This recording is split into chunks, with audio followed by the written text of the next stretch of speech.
Welcome to learn to teach YouTube channel में आप सभी का बहुत बहुत स्वागत है। मैं हूं ममिता पाल। आज हम चर्चा करेंगे केवीएस 2022-23 सेशन का जो टीचिंग एग्जामिनेशन होने वाला है इसके ऊपर। आज जो कॉमन पेपर रहेगा पीजीटी, टीजीटी एंड पीआरटी से, तो ये सब्जेक्ट कंसर्न से आज हम डिस्कस करेंगे इस वीडियो में।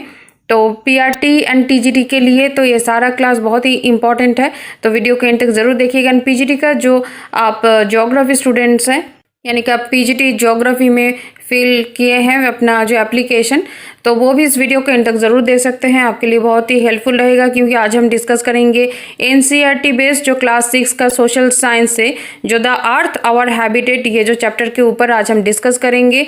तो वीडियो स्टार्ट करने से पहले चैनल में अगर नए हैं, अभी तक सब्सक्राइब नहीं किए हैं तो चैनल को ज़रूर सब्सक्राइब करके रखिए, क्योंकि बहुत ही इंपॉर्टेंट यहाँ पे डिस्कशन होने वाला है, जो कि फुल केवीएस 2022-23 का जो फुल यहाँ पे पैकेज दिया जा रहा है आपको विदाउट एनी कॉस्ट। तो डेली इस चैनल से क्लास रहता है, आप उस क्लास को अटेंड कर सकते हैं। अपनी एग्जामिनेशन जो पोस्ट के लिए ये जो केवीएस आप फिलअप किए हैं, तो एग्जामिनेशन को क्रैक करने के लिए इस चैनल को ज़रूर सब्सक्राइब करके रखिए, साथ ही साथ बेल आइकन को प्रेस करके रखिए, ताकि इंपॉर्टेंट वीडियो अपलोड पर इमीडिएट आपके पास नोटिफिकेशन पहुंचे। वीडियो अगर पसंद आए तो वीडियो को लाइक कीजिए, कमेंट कीजिए, शेयर कीजिए। तो चलिए स्टार्ट करेंगे आज का जो मोस्ट इम्पॉर्टेंट डिस्कशन है। हम आज जो फर्स्ट चैप्टर है, यानी कि जो एनसीईआरटी क्लास 6 और इसका जो सोशल साइंस का जो फर्स्ट आज का चैप्टर, आज इसके ऊपर हम डिस्कस करेंगे। तो ये है the earth in the solar system. तो हम जीस्ट में जानेंगे, क्योंकि हम सभी इस बुक के थ्रू गए हैं, बट एक बार रिवीजन देंगे, क्योंकि ये 2022-23 सेशन का जो एकदम अपडेटेड बुक है। यहाँ पे सारा इन्फॉर्मेशन हम जीस्ट में जानेंगे कि क्या क्या वैल्यूएबल इन्फॉर्मेशन आपको यहाँ पे, और आप अगर केवीएस किसी भी पोस्ट के लिए अप्लाई कर रहे हैं, पीआरटी हो, टीजीटी हो, तो और जो सब्जेक्ट कंसर्न से जिसका भी ये the earth in the solar system ये आपका रहेगा एग्जामिनेशन में, तो सभी के लिए बहुत ही इंपॉर्टेंट है ये वीडियो। तो बहुत ही अच्छी तरह से आप कंसंट्रेशन करके देखिए। एवरीडे हम वन चैप्टर का डिस्कस करेंगे इस चैनल में। तो आज का हमारा जो टॉपिक है वो है the earth in the solar system, यानी कि सोलर सिस्टम में अर्थ के बारे में हम आज जानेंगे। तो यहाँ पे देखिए, how wonderful it is to watch the sky after sunset, one would first notice. आपको सोलर सिस्टम के जानने के लिए क्या करना पड़ेगा, जो नाइट स्काई है उसको बहुत ही अच्छी तरह से नोटिस करना पड़ेगा। तो कि यहाँ पे आप एज अ टीचर एक बच्चे को आप कंसंट्रेशन कर रहे हो कि किस तरह से वो अपने सोलर सिस्टम को पहचाने, किस तरह से वो जाने। तो सबसे जो बेहतरीन तरीका होता है डेली लाइफ में होता है इवनिंग के बाद नाइट स्काई को बहुत ही अच्छी तरह से ऑब्जर्व करना, कि क्या क्या हो रहा है, क्या दिखाई देता है। एकदम जो ब्राइट जो मून दिखाई देता है, उसके बाद वेनस जिस तरह से विजिबल होता है, स्टार्स जिस तरह से विजिबल होता है। तो एक क्लियर डार्क नाइट में तो आपको बच्चों को क्या करना चाहिए, ऑब्जर्व करवाना चाहिए, बोलना चाहिए ऑब्जर्व करने के लिए। तो यहाँ पे देखिए, notice 1 or 2 bright dot shining in the sky, soon you would see the number increasing, you cannot count them anymore. The whole sky is filled with tiny shining objects, some are bright, others dim. तो आपको इस तरह से आपको बच्चों को समझाना चाहिए कि जो ब्राइट है वो स्टार्स होता है, और अदर जो डिम होता है वो क्या होता है, मून्स होता है। जितने भी प्लैनेट्स होते हैं वो शाइन नहीं करते हैं, ब्लिंकिंग नहीं करते हैं, सो वो डिम होते हैं। So it seems as if the sky is studded with diamonds, they all appear to be twinkling. तो जो ट्विंकलिंग होते हैं वो होता है star. And but if you look at them carefully you will notice that some of them do not twinkle as others do. तो कौन सा ट्विंकल नहीं करता है, जो प्लैनेट होता है। जो स्टार्स होता है वो ट्विंकल करता है, शाइन करता है, और जो प्लैनेट होता है वो ट्विंकल नहीं करता है। So they simply glow without any flicker just as the moon shines. तो आपको इसी तरह से बच्चों को क्या करना है, समझाना चाहिए कि ऑब्जेक्ट जो होता है डार्क एक नाइट में वो कौन सा ऑब्जेक्ट क्या होता है। इस तरह से आपको डायरेक्ट कनेक्ट करवाना है स्टूडेंट्स को। Along with these bright objects, you may also see the moon on most of the days. It may, however, appear at different times, in different shapes and at different position. आपको observe करवाना चाहिए कि जो moon होता है, जो आसमान में जिस तरह से हर दिन आपको दिखाई नहीं देता है, तो वो आपको स्टूडेंट्स के थ्रू ऑब्जर्व करवाना है। इट में however appear at different time में अपेयर होता है मून, डिफरेंट शेप में एंड डिफरेंट पोजिशन में। So you can see the full moon only once in about a month's time. तो मंथ में, फुल मंथ में एक बार ही मून को क्या होता है, वो फुल मून वो देख पाते हैं। तो ये जो रोटेशनल ये जो साइकिल होता है मून का, ये किस लिए चेंज हो रहा है, किस लिए ऐसा हो रहा है, तो ये आपको बच्चों को इस तरह से डायरेक्ट कनेक्ट करवाना है, समझाना चाहिए। So it is full moon night और पूर्णिमा, जिसको फुल मून को क्या कहा जाता है, पूर्णिमा। तो ये 1 by 1 आप क्या करेंगे, इसको थोड़ा ये वीडियो देखते देखते नोट डाउन करके रखेंगे कि फुल मून को क्या कहते हैं, पूर्णिमा। अ फोर्टनाइट लेटर, सो पूर्णिमा कब होता है, a fortnight later you cannot see it all at all, yes it is a new moon. तो पूर्णिमा को क्या कहा जाता है, न्यू मून भी कहा जाता है। तो यहाँ पे देखिए साइड में जो लेट्स डू करके दिया हुआ है, इसको भी आप एक बार ऑब्जर्व कर लीजिएगा, क्योंकि यहाँ पे देखिए place the torch in the centre of the paper. तो ये नेक्स्ट पेज में चलेंगे तो यहाँ पे जैसे दिया हुआ है, तो देखिए जो न्यू मून होता है उसको कहा जाता है, मीन्स पूर्णिमा को कहा जाता है कि न्यू मून जो नाइट होता है उसको अमावस्या कहा जाता है। On this day you can watch the night sky best provided it is a clear night. जब नाइट जब होता है, जो सबसे डार्क होता है, उस दिन आप सबसे अच्छी तरीके से क्या करते हैं, यानी कि अमावस्या के दिन आप सबसे अच्छे तरीके से क्लियर नाइट को आप ऑब्जर्व कर सकते हैं। जो स्काई में जितने भी एलिमेंट्स होता है, जो ब्लिंकिंग करता है, जो ब्लिंकिंग नहीं करता है, ऑब्जेक्ट्स, शाइनिंग जो ऑब्जेक्ट्स होता है, तो वो न्यू मून के डेज यानी कि जो अमावस्या होता है, सो न्यू मून नाइट और इसको क्या कहा जाता है, अमावस्या। So do you wonder why can't we see the moon and all those bright tiny objects during day time? It is because the very bright light of the sun does not allows us to see all the bright objects of the night sky. The sun, the moon, and all those objects shining in the night sky are called celestial bodies.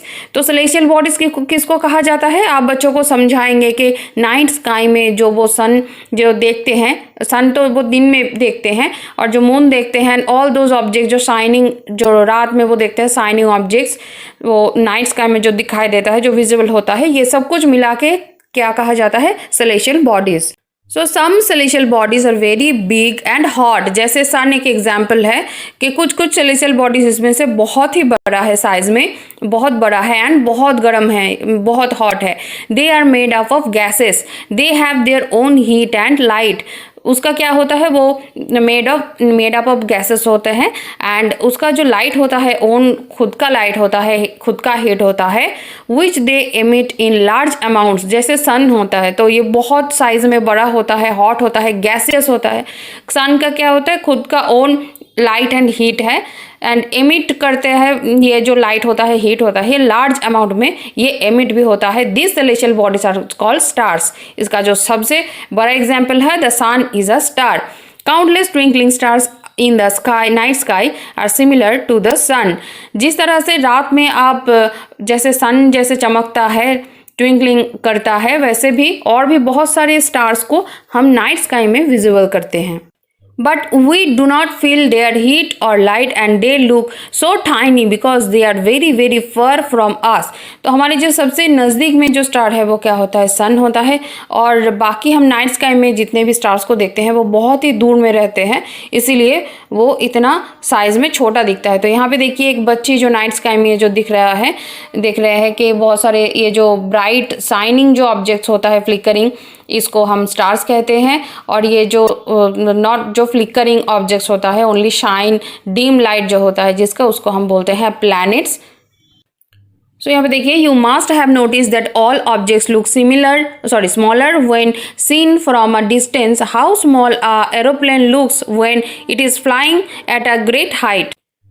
जितने भी stars होते हैं वो size में बहुत ही बड़े होता है, नाइट स्काई में विजिबल होता है। तो हमारे अर्थ से इतना स्मॉल क्यों दिखता है, क्योंकि देखिए जब एरोप्लेन फ्लाई होता है तो एरोप्लेन जितना ही ऊपर में रीच होता है, उतना ही जो अर्थ का ऑब्जेक्ट होता है वो स्मॉलर हो जाता है, वो स्मॉलर दिखता है। इसी तरह से हम जितना डिस्टेंस से कुछ चीज़ को देखते हैं उतना छोटा दिखता है। तो while watching the night sky you may notice various patterns formed by different groups of stars, these are called constellations. तब नाइट स्काई में जब ग्रुप ऑफ स्टार्स को देखते हैं डिफरेंट शेप्स में, तो इसको क्या कहा जाता है, कॉन्स्टेलेशंस कहा जाता है। ये जो हाईलाइटेड ये जो वर्ड है बोल्ड लेटर में, इसको आप क्या करेंगे, थोड़ा मार्क करके रखेंगे, थोड़ा नोट डाउन करके रखेंगे कि कॉन्स्टेलेशन किसको कहता है। कंस्टलेशन कहा जाता है कि ग्रुप ऑफ स्टार्स जो एक पैटर्न में फॉर्म होता है उसको कहा जाता है कंस्टलेशन। सो उर्सा मेजर और big bear is one such constellation. One of the most easily recognizable constellation is Saptarishi, यानी कि सेवन ऋषि का जो सेजस होता है उसको कहा जाता है Saptarshi Mandal. So it is a group of 7 stars. यहाँ पे फिगर में दिया हुआ है देखिए, तो it is a group of 7 stars that forms a part of Ursa Major constellation. Ask someone elder in your family or neighborhood, ये कहा जा रही है एज अ टीचर आप बोलेंगे स्टूडेंट्स को कि फैमिली में किसी को बोलने के लिए, कि वो दिखाने के लिए कि किस तरह से ये अरेंज करके शेप रहता है स्काई में। So in ancient times people use to determine directions during the night with the help of stars. Ancient time में क्या होता था, लोग किस तरह से नाइट टाइम में डायरेक्शन को समझते थे, स्टार्स का लोकेशन देख के। The north star indicates the north direction, it is also called the pole star. तो नॉर्थ स्टार को और क्या कहा जाता है, पोल स्टार कहा जाता है। It's always remains in the same position in the sky. We can locate the position of the pole star with the help of Saptarshi. तो पुराने ज़माने में किस तरह से स्टार्स का लोकेशन देख के डायरेक्शन को समझा जाता था, ये यहाँ पे समझाया जा रहा है। Some celestial bodies do not have their own heat and light. तो प्रीवियस हम देखें कि जो सेलेशियल बॉडीज़ का खुद का हीट होता है, लाइट होता है, गैसियस होता है, बहुत ही बिग होता है साइज में, उसको क्या कहते हैं हम, स्टार्स। तो हम प्लैनेट्स किसको बोलते हैं, so planets are they are lit by the light of the stars, यानी कि जिसका खुद का लाइट नहीं होता है, स्टार्स के लाइट से लाइटन होते हैं। And such bodies are called planets. The word planet comes from the Greek word, बहुत ही इंपॉर्टेंट है। जो प्लैनेट वर्ड है ये कहाँ से आया है, ग्रीक वर्ड। देखिए केवीएस ऐसा एक एग्जामिनेशन है, कहीं से भी क्वेश्चन उठा के आपको दे दिया जाता है, तो फिर जो सिलेबस है उसके थ्रू आपको डिटेल में जाना पड़ेगा, इसीलिए टेक्स्ट बुक पढ़ना बहुत ही इंपॉर्टेंट है। तो आप बस ईयरफोन कान में प्लग इन कर लीजिए और क्लासेस को सुनते रहिए और अपना जो नॉलेज है उसको गेन करते जाइए ताकि आप एग्जाम को क्रैक कर सके। So the Greek word planetary which means wanderers. तो क्या होता है, ये कौन सा वर्ड है, प्लैनेट्स। तो the word planet comes from the Greek word planetai, PLANETAI, planetai, which means, जिसका मीनिंग क्या होता है, wanderers. The earth on which we live is a planet, it gets all its heat and light from the sun. तो ये जो हमारा अर्थ है, एक प्लैनेट है, ये कहाँ से इनलाइटन होता है, किसके लाइट से, सन के लाइट से इनलाइटन होता है। और अर्थ में जो हीट आता है ये भी सन के लाइट से आता है, क्योंकि सन हमारा सबसे नियरेस्ट जो स्टार है वो है सन। Which is our nearest star? If we look at the earth from a great distance, say the moon, it will appear to be shining just as the moon. तो अगर आप अर्थ के बाहर में जाके अर्थ को देखें तो आप किस तरह से अर्थ को दिखेगा, it will like a moon, it will appear to be sunlight just as the moon. The moon that we see in the sky is a satellite. और मून क्या है, अर्थ का सैटेलाइट है, यानी कि उपग्रह है, यानी कि it's a companion of our earth and moves around it. तो मून किसके अराउंड में मूव करता है, अर्थ के अराउंड में मूव करता है। Like our earth there are 7 other planets that get heat and light from the sun. हमारे अर्थ की तरह और भी 7 प्लैनेट है जो कि सन से लाइट एंड हीट रिसीव करता है।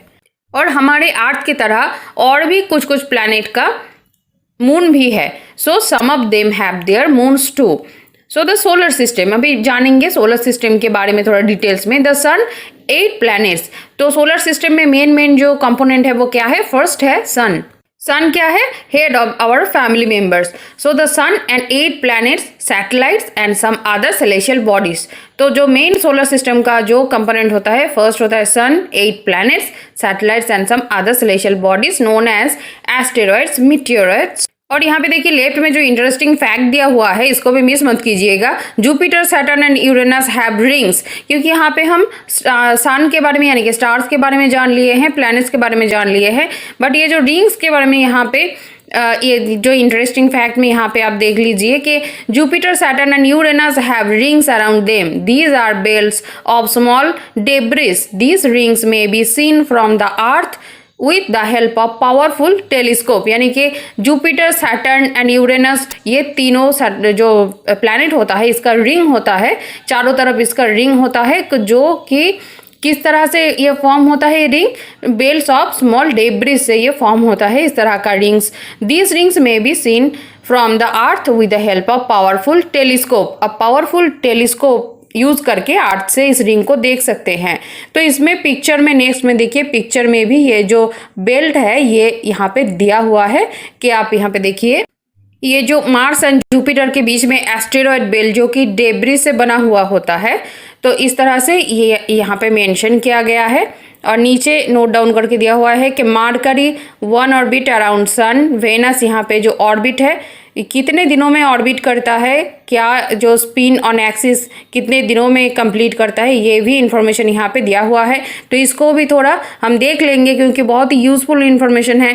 तो फर्स्ट देखिए, Mercury 1 orbit round the sun 88 days, यानी कि जो फर्स्ट ये जो मरकरी ये जो प्लैनेट होता है 1 ऑर्बिट करता है 88 डेज में, 1 स्पिन करता है। क्योंकि ये जो 1 ऑर्बिट अराउंड द सन यानी कि मरकरी ये जो सूर्य के चारों तरफ जो घूमने का जो टाइम होता है इसका ये कंप्लीट करता है 88 डेज में।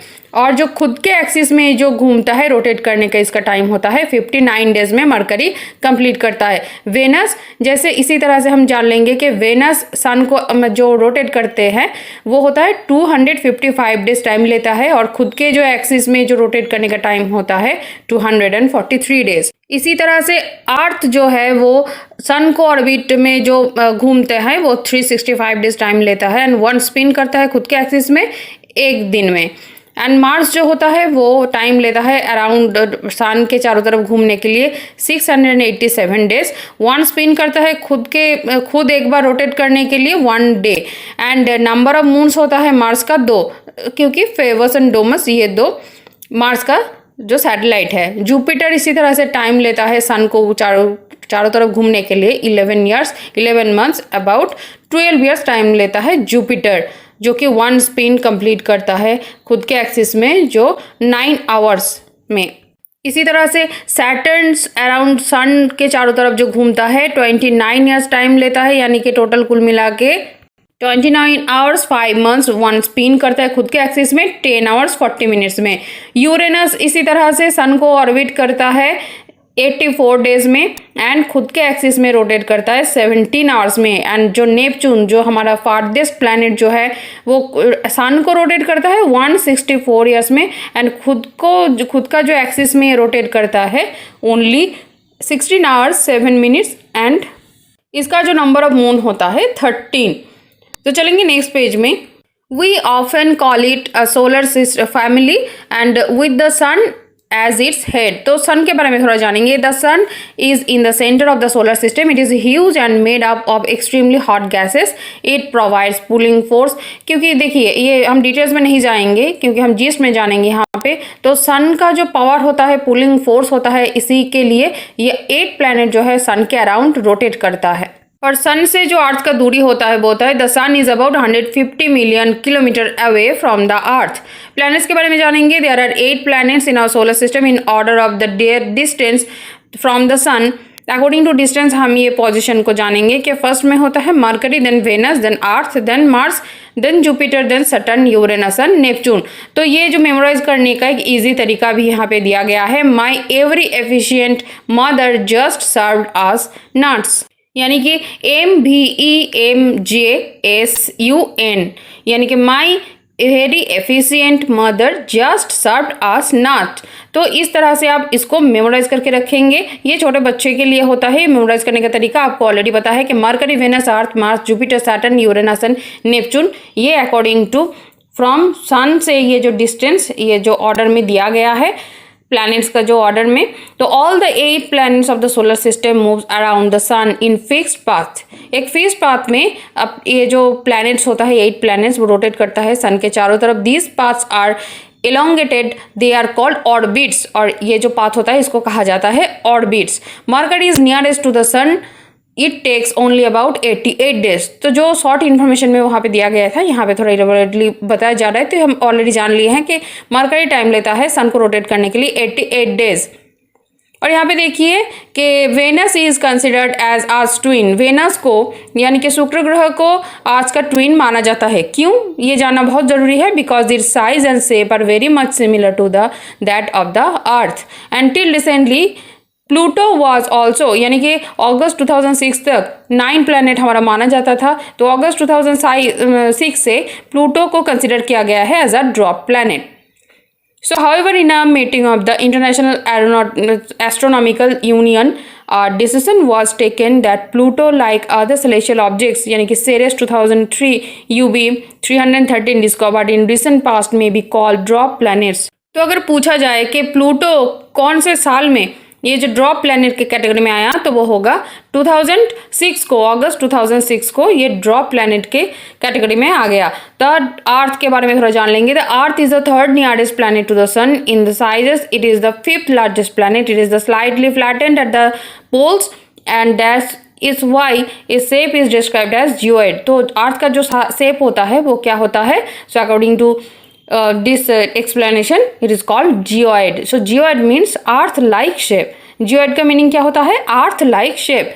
so next में चलते हैं। conditions favorable to support life are preferably found only on the earth। यानी कि जितने भी हमारा 8 प्लैनेट्स है उनमें से ओनली अर्थ ऐसा प्लैनेट है जहाँ पे जो लाइफ के लिए जो सपोर्टेबल, जो फेवरेबल जो कंडीशंस होता है ये ओनली अर्थ में अवेलेबल है। The earth is neither too hot nor too cold। it has water and air which are very essential for our survival। the air has life supporting gases like oxygen। because of these reasons the earth is a unique planet in the solar system। from the outer space the earth appears blue because its 2/3 surface is covered by water, is therefore called a blue planet। सो अर्थ को और किस नाम से जाना जाता है? Blue planet. क्यों? क्योंकि इसका जो 2/3 पार्ट है ये सरफेस कवर्ड बाय वाटर, तो इसीलिए बाहर से अर्थ को ब्लू कलर का दिखाई देता है, इसीलिए अर्थ को कहा जाता है ब्लू प्लैनेट। इसके बाद जानेंगे अर्थ का जो ग्रह उपग्रह है वो मून के बारे में हम जानेंगे। हमारा जो ओनली नेचुरल सैटेलाइट है, our earth has only one satellite that is the moon. The diameter is only 1/4 of the earth. It appears so big because it is near to the planet. जैसे हम aeroplane का बात किए, example दिए कि जैसे ही aeroplane का height जितना ज़्यादा बढ़ता है तो अर्थ का जो ऑब्जेक्ट होता है उतना ही छोटा दिखाई देता है। इसीलिए तो जो ऑब्जेक्ट नियर में होता है वो बड़ा दिखाई देता है। सन कई गुना बड़ा है मून से, बट जब आसमान में जब विजिबल होता है तो मून बहुत ही ज़्यादा बड़ा दिखाई देता है। बाकी जो वेनस होता है, जो मार्स दिखाई देता है, उससे ज़्यादा बड़ा साइज़ का विजिबल होता है क्योंकि मून हमारे नियर बाय में है। सो अर्थ एंड मून के बीच में जो डिस्टेंस है वो है 3,84,400 kilometre away from earth. Now you can compare the distance of the earth from the sun and that from the moon. तो the moon moves around the earth in about 27 days. तो ये जो moon होता है ये अर्थ को rotate करता है 27 डेज में। It takes exactly the same time to complete one spin. As a result only one side of the moon is visible to us on earth. इसीलिए हम क्या करते हैं, हम अर्थ में एक ही साइड, मून का जो एक ही साइड होता है वो हम देख पाते हैं इसी रीजन से। So the moon does not have conditions favourable for life. But moon में फेवरेबल कंडीशन नहीं है लाइफ सस्टेन करने के लिए। It has mountains, plains and depressions on its surface. तो इसके राइट साइड में देखिए, a satellite is a celestial body that moves around the planets in the same way as the planets moves around the sun. तो एक satellite celestial body के around में rotate करता है किस तरह से, जैसे सन के अराउंड में हमारा 8 प्लैनेट्स जो है वो रोटेट करता है। एंड जो हमारा जो ओनली वन नेचुरल सैटेलाइट है वो है मून। तो नेचुरल सैटेलाइट क्यों बोले हैं? क्योंकि आर्टिफिशियल सैटेलाइट भी जो ह्यूमन मेड सैटेलाइट होता है उसको हम बोलते हैं आर्टिफिशियल सैटेलाइट। सो यहाँ पे दिया गया है is an human made satellite is an artificial body. It is design by scientist to gather information about the universe और for communication. It is carried by a rocket and placed in the orbit around the earth.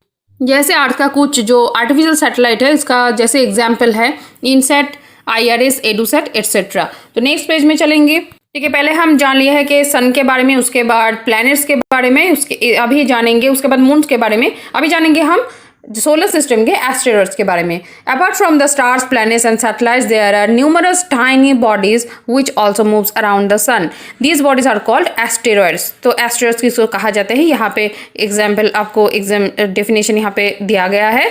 They are found between the orbits of Mars and Jupiter. जैसे कि आपको figure में दिखाया गया है इसके पहले कि मार्स एंड जुपिटर के बीच में एस्टेरॉइड्स फॉर्म करके रहता है। Scientist are of the view that asteroids are parts of a planet which exploded many years back.